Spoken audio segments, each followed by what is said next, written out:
नमस्कार, मैं हूं संजय शर्मा। आप देख रहे हैं 4 PM न्यूज नेटवर्क। एक विज्ञापन आता था कि तुम्हारी कमीज मेरी कमीज से सफेद कैसे। आप सबने वो विज्ञापन देखा होगा। आजकल ये विज्ञापन को थोड़ा सा कन्वर्ट कर दीजिए, चेंज कर दीजिए। तुम्हारे राज्य का रेप रेप और मेरे राज्य का रेप छेड़खानी। कुछ इस स्टाइल में बलात्कार जैसी जघन्य घटनाओं की राजनीति हो रही है। जिस भारत में रोज दर्जनों की संख्या में बलात्कार हो रहे हैं, वहां भी राजनीति हो। गोदी मीडिया ने बंगाल सरकार की सुपारी उठा रखी है। बंगाल में एक दर्दनाक रेप हुआ, डॉक्टर का, उसकी हत्या हो गई। पूरे देश को उस डॉक्टर के साथ खड़ा होना चाहिए। लेकिन जो भक्तों की टोली कलकत्ता के रेप कांड पर ढपली लेके निकली है, उसको क्या मणिपुर याद नहीं आना चाहिए? ये सारी बातें मैं इसलिए कर रहा हूँ, इस पर चर्चा भी इसलिए कर रहा हूँ कि आज भारतीय जनता पार्टी के एक नेता का मेरे पास फोन आया। उन्होंने कहा कि हम कलकत्ता वाले कांड पे प्रदर्शन कर रहे हैं, संजय जी, आप भी आते तो बहुत अच्छा होता। मैं जान गया कि मुझसे कुछ कटाक्ष कर रहे हैं। मैं कहा मैं बिल्कुल आऊंगा। आप जहां प्रदर्शन कर रहे हैं मेरा भाषण कराइएगा। मैं अपने भाषण में कहूंगा कि कलकत्ता का जो बलात्कार हुआ वो बहुत जघन्य है, निंदनीय है।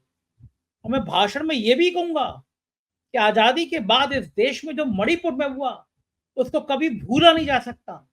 आने वाली पीढ़ियां याद करेंगी कि इस देश में एक राज ऐसा था, इस देश में एक हुकूमत ऐसी थी, इस देश में एक प्रधानमंत्री ऐसा था जिस राज में सैकड़ों महिलाओं को नग्न करके घुमाया गया, उनके गुप्तांगों में तरह तरह की चीजें डाल दी गई, उनके स्तन काट दिए गए, उनके संग बलात्कार किया गया, उनकी हत्याएं कर दी गई।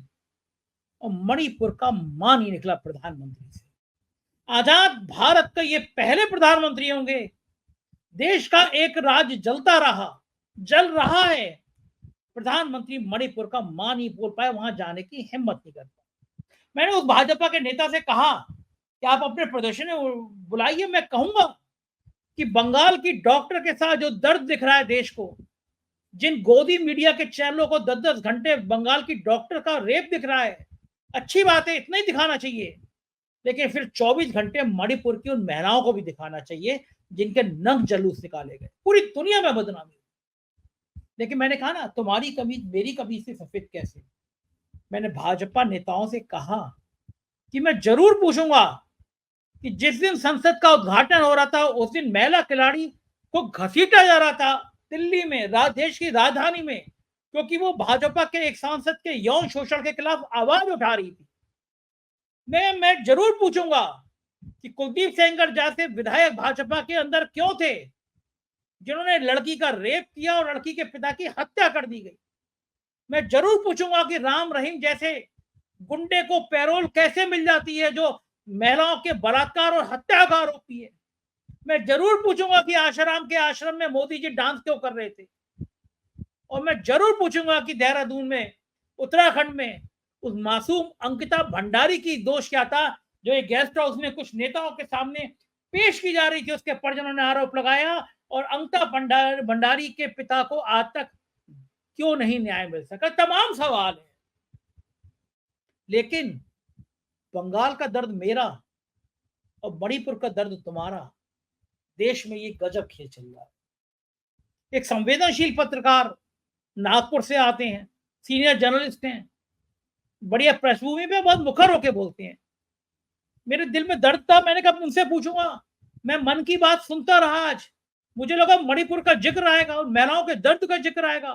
प्रधानमंत्री कह रहे हैं महिलाओं के प्रति हो रहे अपराधों पर कड़ी कार्रवाई होनी चाहिए। भाई कौन करेगा कार्रवाई? मंगलयान से लोग आएंगे, चंद्रमा से उतर के आएंगे। 10 सालों से आप प्रधानमंत्री हो, कार्रवाई आपको करनी है, मुझे थोड़ी ना करनी है।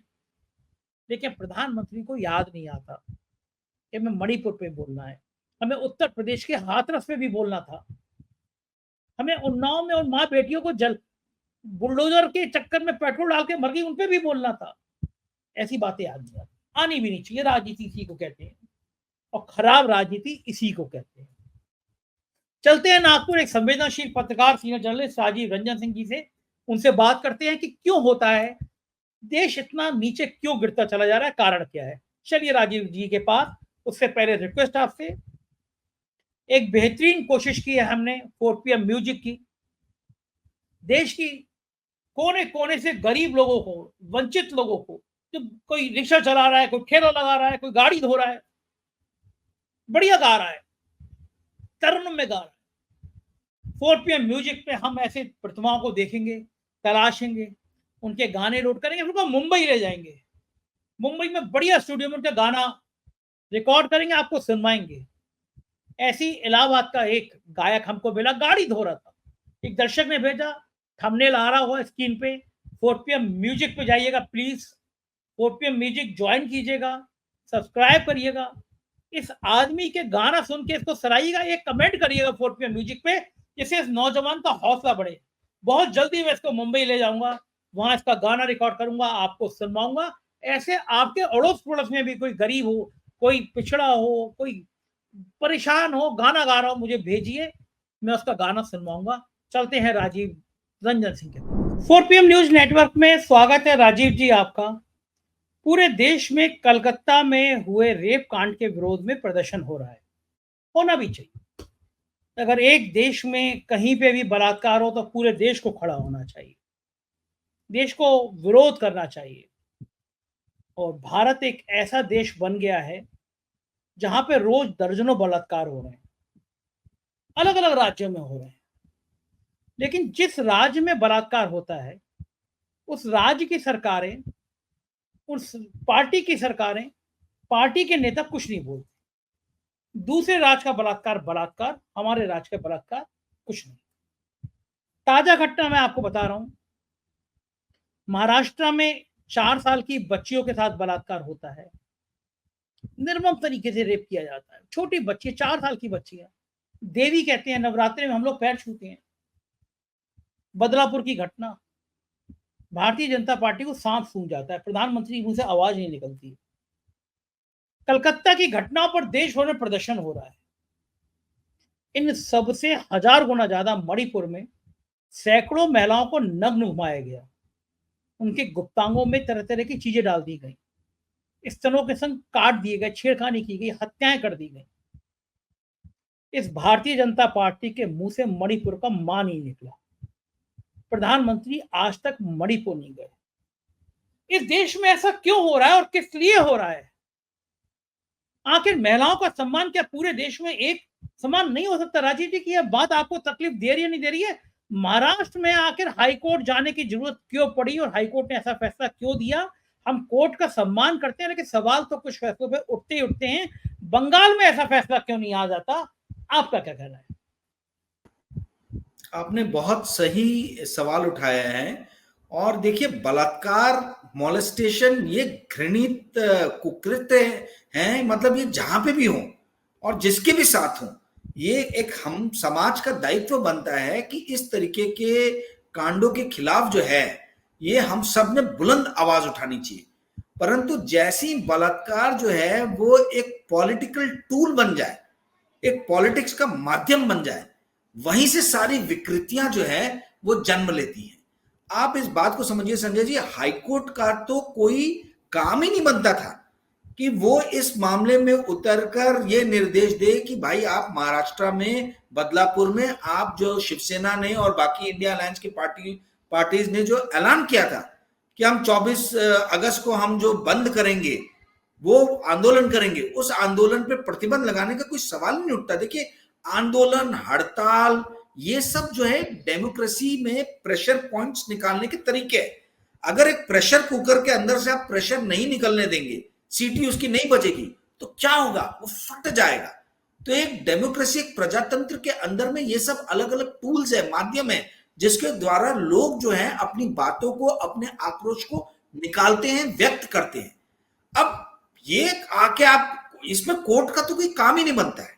कोर्ट का काम यह है कि यदि कोई आगजनी हो, कोई लॉ एंड ऑर्डर का सिचुएशन उत्पन्न हो, कहीं इस तरीके की घटना हो जो दूसरे लोगों के जीवन में इंटरफेयर करता हो, उनको परेशान करता हो, तो आप आए।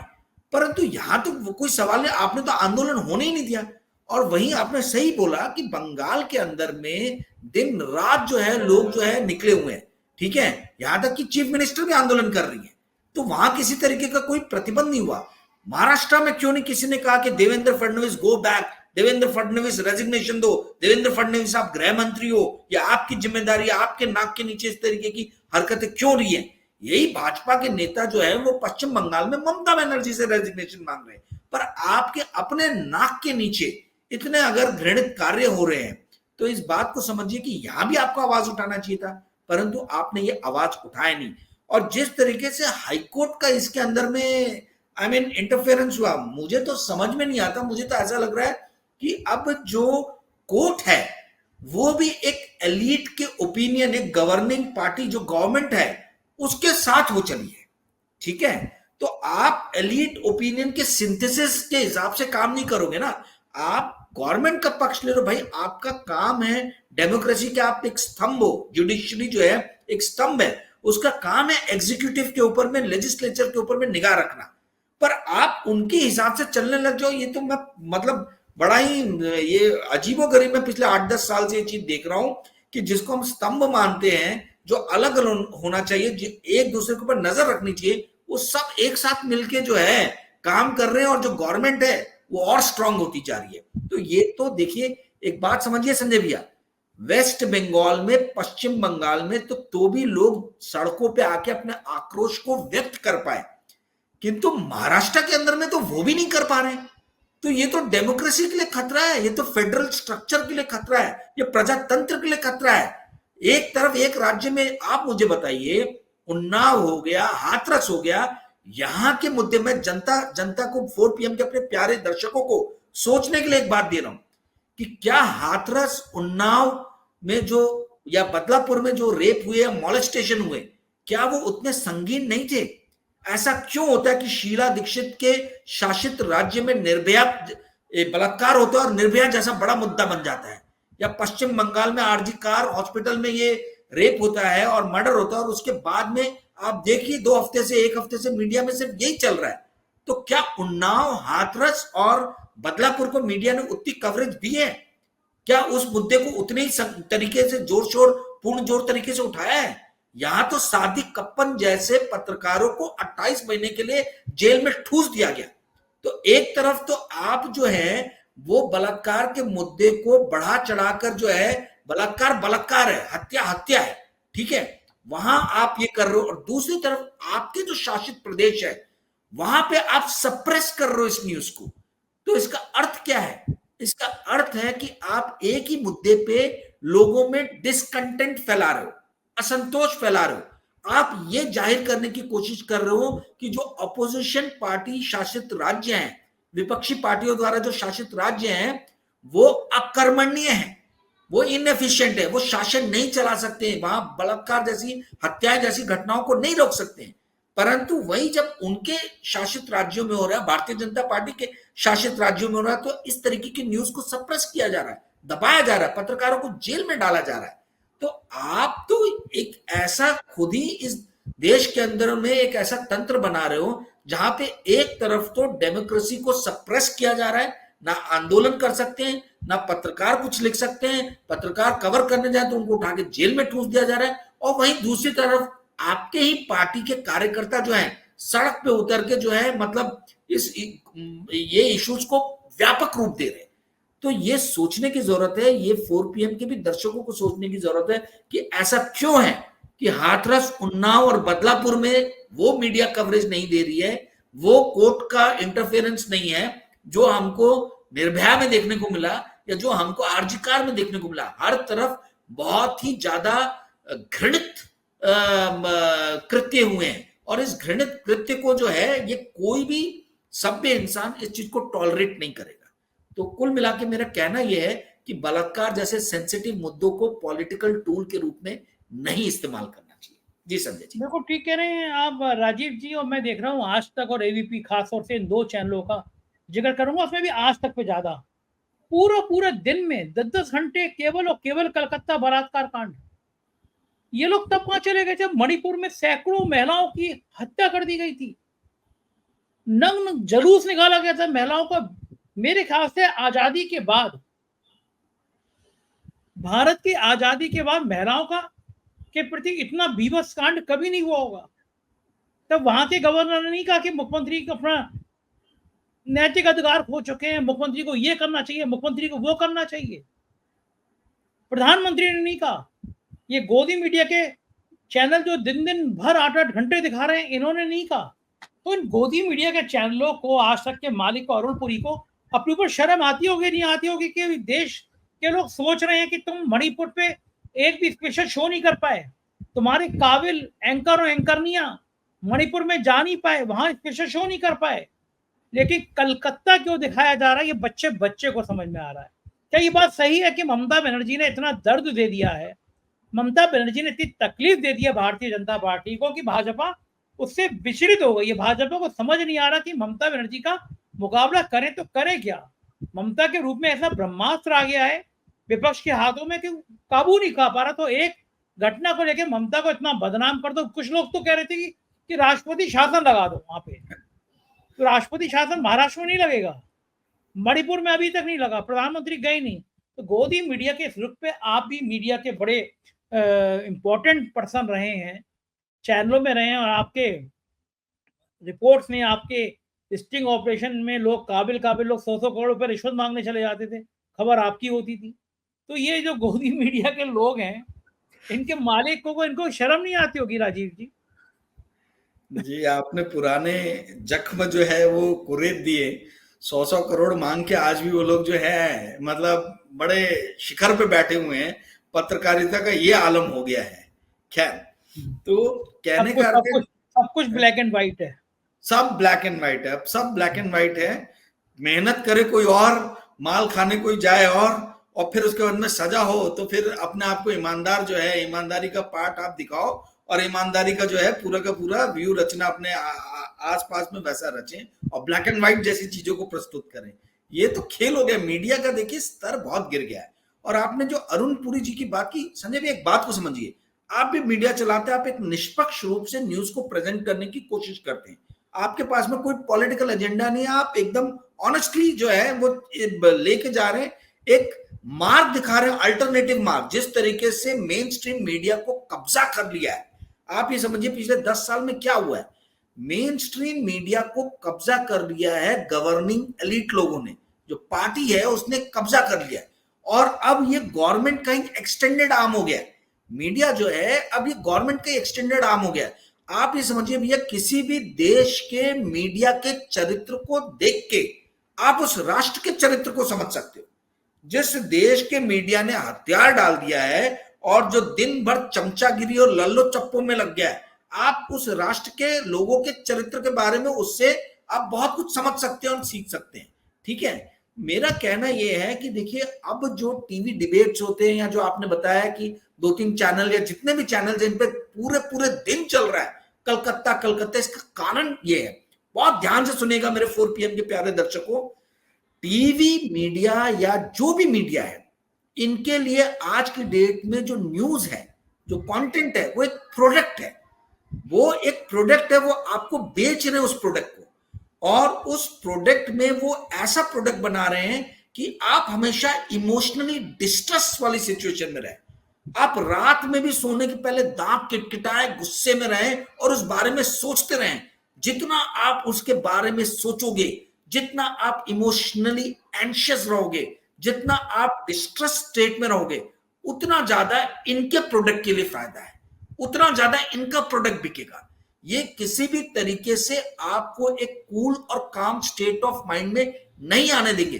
10-10, 12-12 घंटे बलात्कार की न्यूज चलाने का मकसद ही है कि हर घर में बच्चियां हैं, हम सबकी बेटियां हैं, हम सबकी बहनें, हम उसको देख के इमोशनली एक ट्रॉमा में चले जाए, डिस्ट्रेस में चले जाए, एक इनसिक्योरिटी की भावना आ जाए और हम इस चीज को सोचते रहें। हम देखिए, जिन चीजों पे तो आपका काबू है आप उसके लिए काम कर सकते हो, पर जिस चीज पे आपका काबू नहीं है, लॉ एंड ऑर्डर आप नहीं बना सकते हो। परंतु 10 घंटे 12 घंटे अगर वही चलता रहा और सरकार जो है उसमें दिख रहा है कि हर राज्य में जो है ये विकृति फैल रही है। ये कोई ऐसा नहीं है कि सिर्फ भाजपा शासित राज्य में हो रही है, कि कांग्रेस शासित राज्य में हो रही है, कि तृणमूल शासित राज्य में हो रही है। हर राज्य में ये विकृत मानसिकता फैल रही है। हर जगह पे जो है दुष्ट किस्म के पुरुष जो है आपको मिलेंगे जो इस विकृत मानसिकता से ग्रसित हैं और इस तरीके की घटिया और कुकृत्यों को अंजाम देते हैं। किंतु इसमें से चेरी पिकिंग की जा रही है। पिक एंड चूज किया जा रहा है। ऐसे स्टेट के बलात्कारों को उठाया जा रहा है जहां पे अपोजिशन पार्टी है, और भारतीय जनता पार्टी इतना गिर गई है कि वो बलात्कार जैसे मुद्दे को भी वो एक पॉलिटिकल टूल के रूप में यूज कर रही है। ये जनता को समझना जरूरी है। और इसमें मीडिया जो है, मीडिया बहुत बड़ा रोल प्ले कर रहा है। मीडिया को तभी तक लोग मानते हैं जब तक कि मीडिया हेट और डिवीजन ये एज ए प्रोडक्ट ना आपको बेच पाए। नफरत और विभाजन, ये दोनों चीज पे पूरी की पूरी ये गोदी मीडिया की नींव है। जब तक ये नफरत और विभाजन को परोसते रहेंगे, इनको मालूम है इनका प्रोडक्ट चलता रहेगा, बिकता रहेगा। ये आपको इमोशनली डिस्टॉर्ट सिचुएशन में लाके जो है आपको रात भर जगा के रखना चाहते हैं, ठीक है।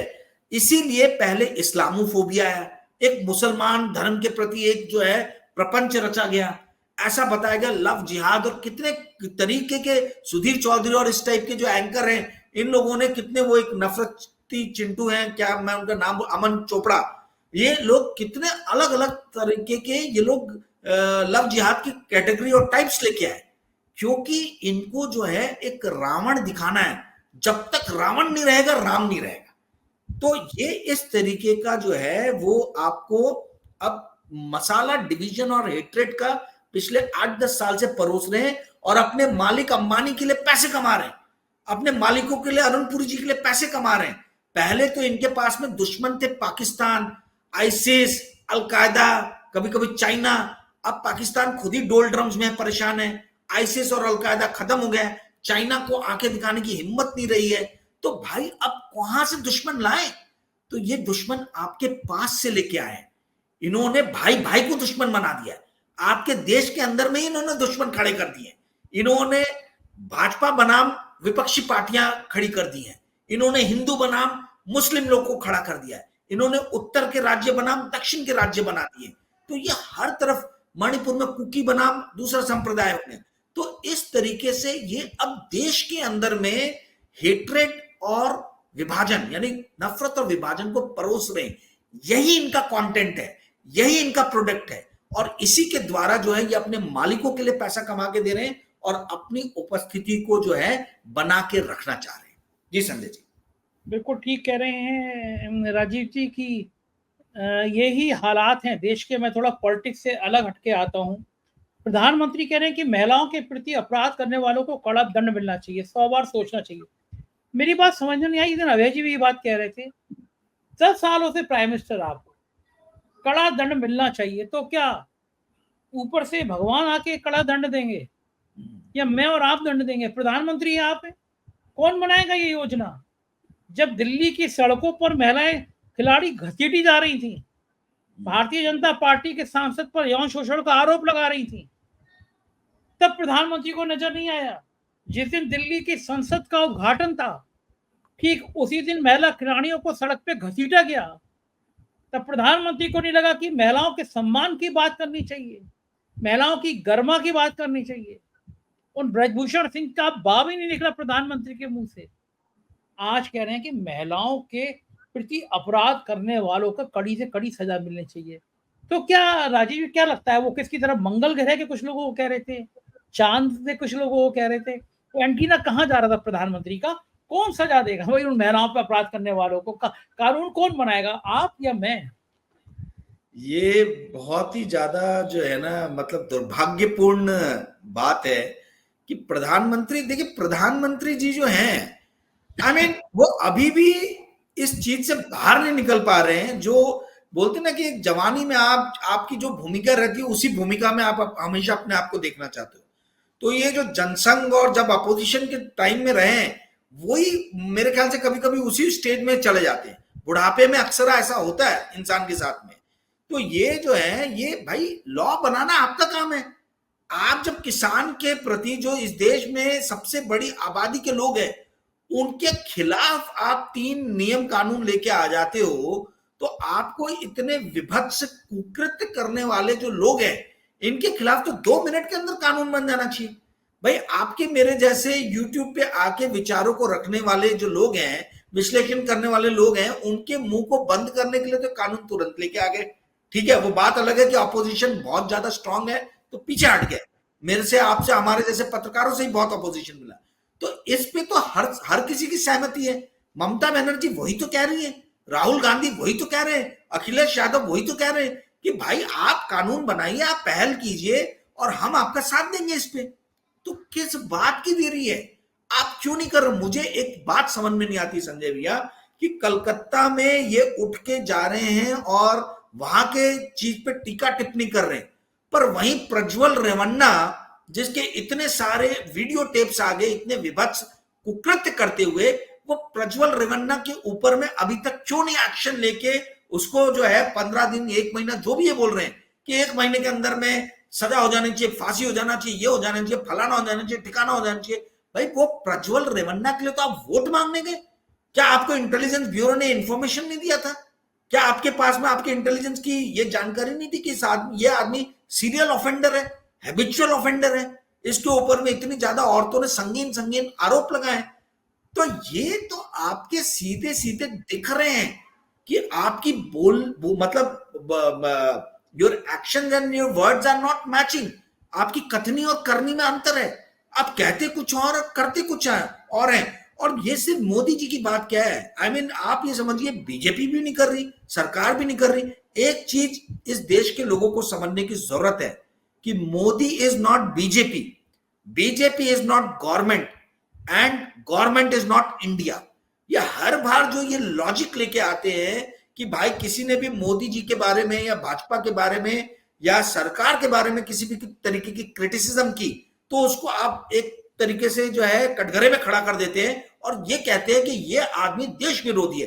भाई गवर्नमेंट का क्रिटिसिज्म, मोदी जी का क्रिटिसिज्म भी पैट्रियोटिक एक्ट है, जितना कि इनकी प्रशंसा करना पैट्रियोटिक एक्ट है। तो आप ये चेरी पिकिंग नहीं कर सकते हो कि कुछ जो है क्रिटिसाइज करे तो आप जो देश विरोधी हो गए और तारीफ करे तो आप देशभक्त हो गए। ये जो हमको खंड खंड में देश के लोगों को जो बांटा जा रहा है, देख यही सबसे ज्यादा पिछले 10 साल की त्रासदी है संजय भैया। 1988 में एक किताब आई थी बहुत अच्छी, मैन्युफैक्चरिंग कंसर्न करके। ये एडवर्ड हरमन और नोआम चोम्स्की की लिखी हुई किताब है। तो ये बहुत माने हुए लिंग्विस्टिक दोनों के दोनों लोग हैं। उस किताब में यही बताया गया था कि कैसे कम्युनिज्म को यूज करके पूरे पूंजीवादी कैपिटलिस्ट वर्ल्ड को एक किया गया है। अभी सेम वही चीज हो रही है, बस मैन्युफैक्चरिंग कंसर्न नहीं हो रहा है, अब मैन्युफैक्चरिंग डिसकंटेंट हो रहा है। यानी कि मैन्युफैक्चरिंग मतलब क्या हुआ, निर्माण, और डिसकंटेंट मतलब क्या हुआ, असहमति। तो असहमति का निर्माण हो रहा है।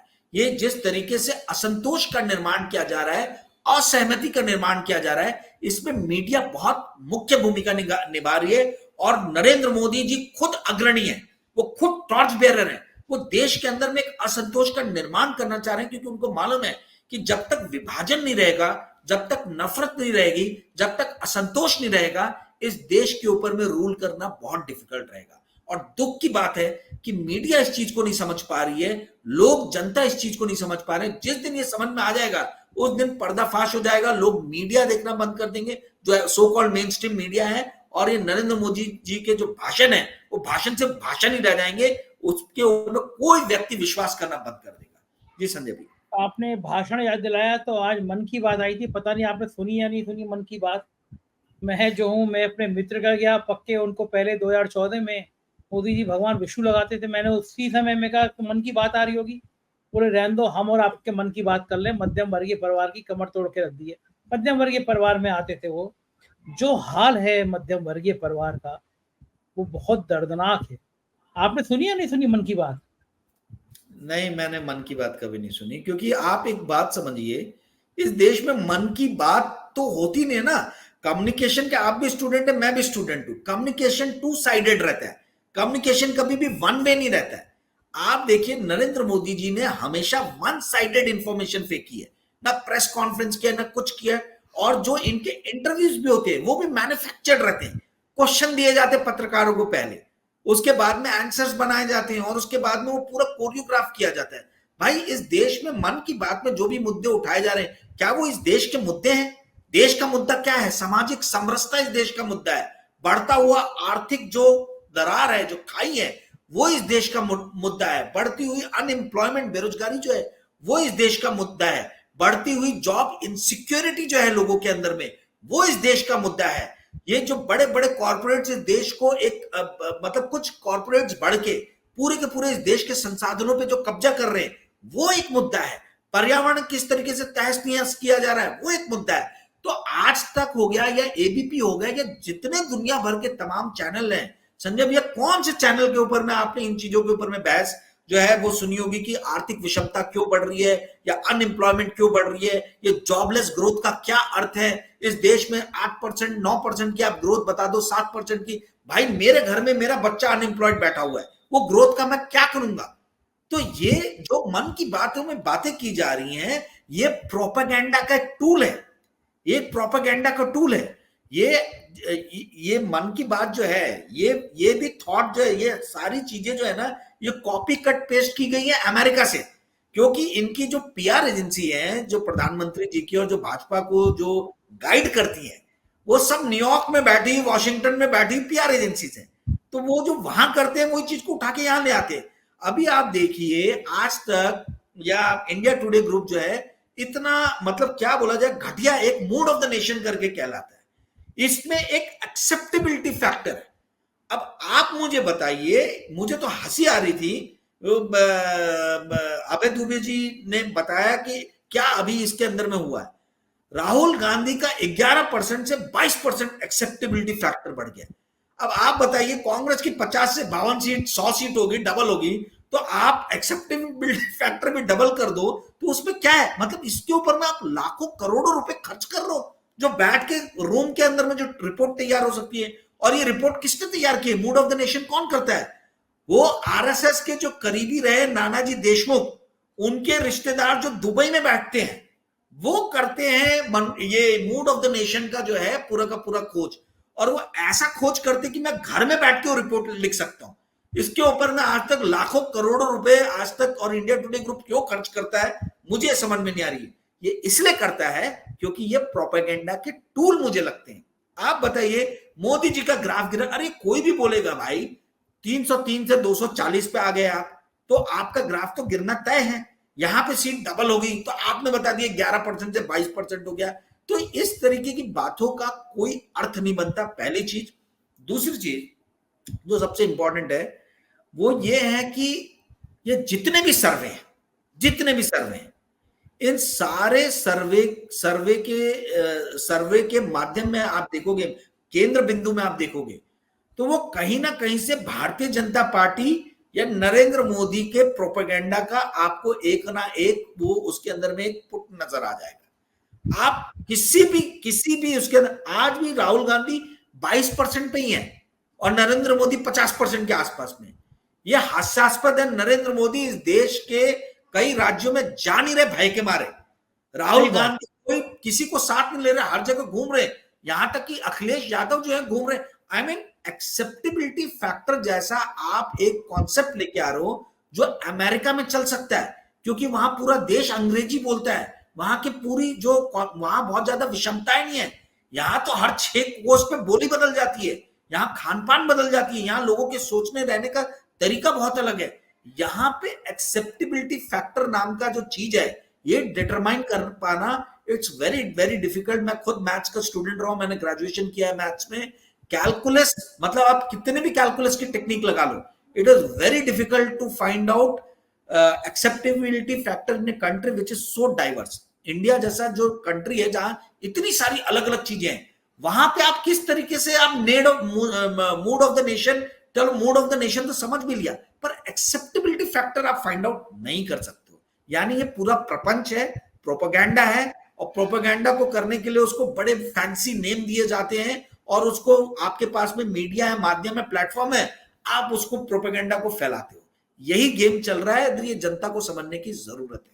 जी संजय जी, बिल्कुल सही कह रहे हैं राजीव जी, शुक्रिया। हमने और आपने अपने मन की बात कर ली, अब देखते हैं दर्शकों को ये मन की बात कितनी पसंद आती है।